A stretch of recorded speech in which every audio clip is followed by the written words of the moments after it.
All right दोस्तों, क्या हाल चाल आपके। तो कॉर्पोरेट अकाउंटिंग ऑडिटिंग पेपर आपका हो चुका है।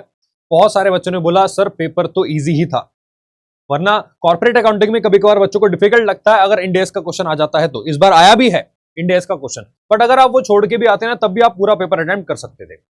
इस लेवल का पेपर आपका आया था। एमसीक्यू भी बहुत इजी थे, एक दो एमसीक्यू मैं कह सकता हूं थोड़े से टिपिकल थे, बट यहां पे एक बार डिस्कस करते हैं इस पेपर के अंदर आपके एमसीक्यूज और पेपर का लेवल क्या था और ऑडिटिंग का पेपर का लेवल क्या था, मतलब पूरा डिस्कस करने वाला हूं। ठीक है सर, ऑडिटिंग भी पढ़ाते हो क्या आप? नहीं डियर, ऑडिटिंग मैंने दिशा मैम थोड़ी सी बिजी थी तो मैंने मैम से डिस्कस कर लिया है। कौन कौन से क्वेश्चन आपके कहां से आए थे वो सारी बातें मैं आपको बताने वाला हूं। तो सबसे पहले एक बार एमसीक्यू देख लेते हैं कहां से आपके एमसीक्यू आए हैं। तो पहला एमसीक्यू पूछ रहा है सिंपल, आपका रेट ऑफ कमीशन पेड और एग्री टू पे टू अंडरराइटर्स। देखो ये 5% से ऊपर नहीं जाना चाहिए, ये आपका पहला आंसर था। ठीक है, अंडरराइटिंग कमीशन में आप जानते हो, पढ़ रखा है आपने। उसके बाद share issued at price equal to face value par पे होता है। देखो क्या क्वेश्चन पूछा है, सिंपल फ्री फंड के मार्क्स आपको दे रखे हैं। ठीक है, आगे वो बोल रहा है शेड्यूल 3 के अंदर जो ट्रेड रिसीवेबल और डेफर्ड क्रेडिट होता है कहां जाएगा। ट्रेड रिसीवेबल यूजुअली आपका करंट एसेट होता है, लेकिन अगर आप इसको डेफर कर दोगे यानी कि इसकी पेमेंट 1 साल बाद करोगे तो ये हो जाएगा आपका अदर नॉन करंट एसेट। ये भी सिंपल था, ये भी सिंपल था। इसके अलावा फाइनेंशियल स्टेटमेंट शेड्यूल 3 में बनते हैं। बताओ, ये तो क्वेश्चंस पूछने वाले थे ही नहीं, इतने आसान क्वेश्चन आपके इंस्टीट्यूट ने यहां पे डाल दिए हैं। अगला क्वेश्चन था आपका interest on foreign bonds received by Indian company belonging to manufacturing sector which should be shown under. देखो आप इंटरेस्ट फॉरेन बॉन्ड्स पे रिसीव कर रहे हो, अब आप कोई भी कंपनी हो उससे कोई फर्क नहीं पड़ता। हाँ, मैन्युफैक्चरिंग कंपनी हो तो आप एक नॉर्मल कंपनी हो, फाइनेंस कंपनी नहीं हो, तो आप इन्वेस्टमेंट में अगर आप इंटरेस्ट रिसीव करते हो तो cash flow from investing activities वो हो जाता है इंटरेस्ट ऑन बॉन्ड्स। ठीक है, इसके बाद which of the following is not shown in subsidiary register of banking company. अगर आपने थ्योरी नहीं पढ़ी कोई बात नहीं, ये कॉमन सेंस वाला क्वेश्चन था। ठीक है, अगर आपने थ्योरी नहीं भी पढ़ी तो आप थोड़ा सा सेंस लगाते ना कि बैंकिंग के सब्सिडियरी रजिस्टर में क्या नहीं आता। भाई साहब ये डिमांड ड्राफ्ट भी आते हैं, ये भी आता है। ठीक है, इश्यूड ऑन ब्रांच एजेंसीज और रिसीट फ्रॉम ब्रांच एजेंसीज ये भी आते हैं। Letters of indemnity, indemnity term जो होती है इंश्योरेंस कंपनी से रिलेटेड होती है, ये नहीं आता। लेटर्स ऑफ क्रेडिट भी बैंक वाला होता है। तो तीनों उसके सब्सिडियरी रजिस्टर में आ सकते हैं, लेकिन जो लेटर्स ऑफ इंडेमिनिटी होता है वो इंश्योरेंस कंपनी यूज करती है। ठीक है, तो आपका आंसर हो जाएगा सी, इंडेस 10। इंडेस 10 आपसे पूछ लिया, इसका आंसर था डी। उसके बाद अगला क्वेश्चन इंडेस 1 में आपसे पूछ रहा है presentation of financial statement applies to. यहां पे इंस्टीट्यूट ने आपके साथ मस्ती करी है। इंस्टीट्यूट कह रहा है हम तो खेला करेंगे, कर लो खेला। वो कह रहा है कि इंडेस 1 में क्या क्या आता है। देखो सीएफएस भी आते हैं, कंसोलिडेटेड फाइनेंशियल स्टेटमेंट्स, और इंडिविजुअल फाइनेंशियल स्टेटमेंट्स भी आते हैं, दोनों आते हैं। और इसका आंसर था both A and B, but आगे ऑप्शन दे दिया ऑल ऑफ द अबव। तो अगर आप ये टिक करके आए तो भी ठीक, ये टिक करके आए तो भी ठीक, लेकिन हाँ यहाँ पे इंस्टीट्यूट अगर लॉजिकल तरीके से देखता है तो बोथ ए एंड बी के बाद उसको नन ऑफ द अबव नीचे आंसर देना चाहिए था, जो कि उसने नहीं दिया। हो सकता है प्रिंटिंग मिस्टेक हो गई हो, अगर आप ये टिक करके आए हो या ये टिक करके आए हो। इंस्टीट्यूट ने कौन सा इसमें से सही किया है वो मैं आपको नहीं बता सकता, ये तो इंस्टीट्यूट ने खेला किया है वही जानता है। ठीक है, ये बातें आपके एग्जाम में होती रहती हैं, आप जानते हो। इंडेस 37 आपका प्रोविजन वाला होता है। और इसके बाद आते हैं आपके ऑडिट के क्वेश्चंस। यूजुअली पिछले एग्जाम्स में क्या होता था, ऑडिट के क्वेश्चन ज्यादा होते थे एमसीक्यू में। ठीक है, या आप कह सकते हो ऑडिट के क्वेश्चन ज्यादा होते थे तो फिर वो कॉर्पोरेट अकाउंटिंग के क्वेश्चंस को बढ़ा देता था फुल फ्लेजेड वाले। अब यहां पे इसने क्या किया, कॉर्पोरेट अकाउंटिंग के 9 क्वेश्चंस आपको दे दिए और बाकी 6 क्वेश्चंस उसने ऑडिट के दिए। ठीक है, एक बार देखते हैं।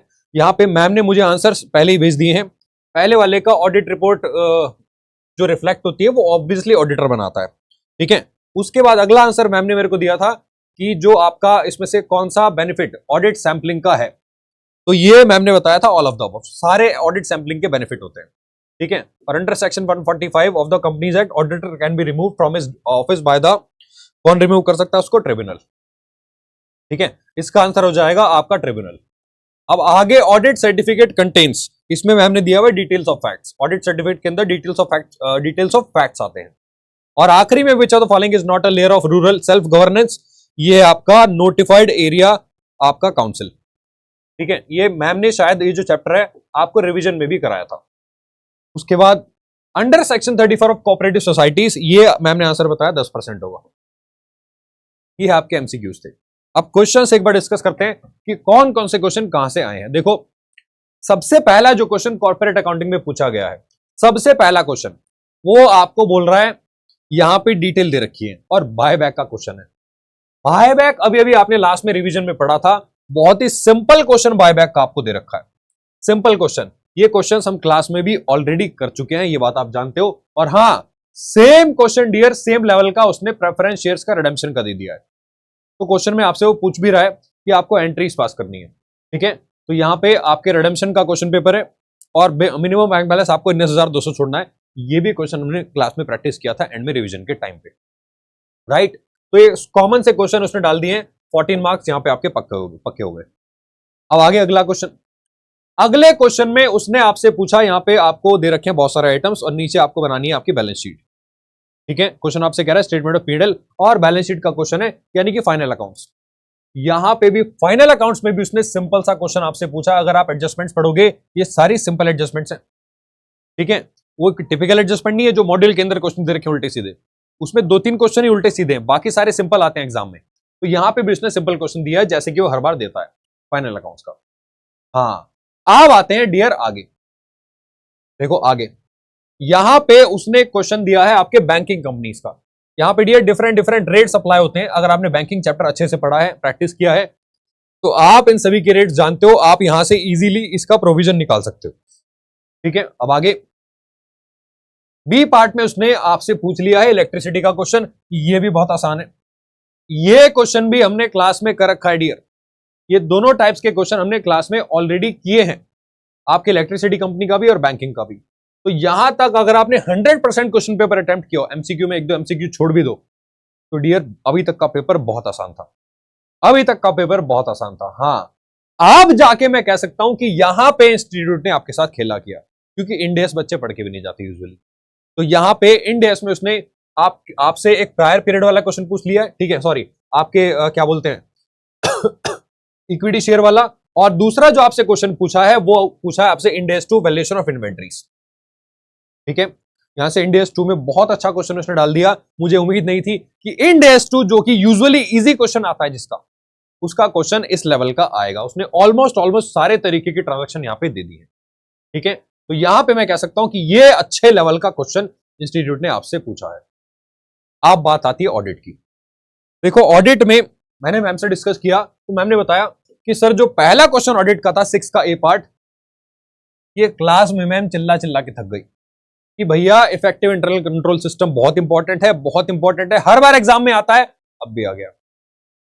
तो ये मैम ने आपको लास्ट में बताया होगा, जो बच्चे मैम के साथ बैठे थे वो रियलाइज करेंगे, हाँ यस मैम ने ये बोला था, ठीक है। आखिरी में दूसरा part provisions of companies act, common सा क्वेश्चन है, ठीक है। ये यूनिट 6 का यूनिट 7 का है, और ये मैम ने क्लास में रिवीजन में भी कराया था, कल की क्लास में जो हुई थी आपकी।